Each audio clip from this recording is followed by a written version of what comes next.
Hi ma'am, good morning po. Ma'am, kontento po ba kayo sa pamumuno ng ating mahal na Pangulong Bongbong Marcos sa bansang Pilipinas? Oo at hindi, bakit po?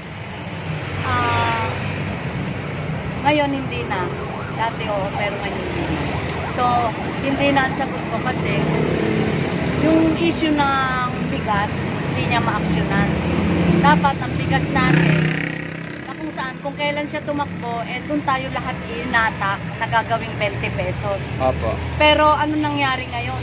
Na-focus ang pagmahal ng bigas na kung saan lahat ng tao nahihirapan.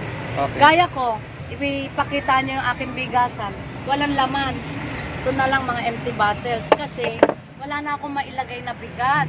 Oh. At ang bigas, libo-libo ang puhunan.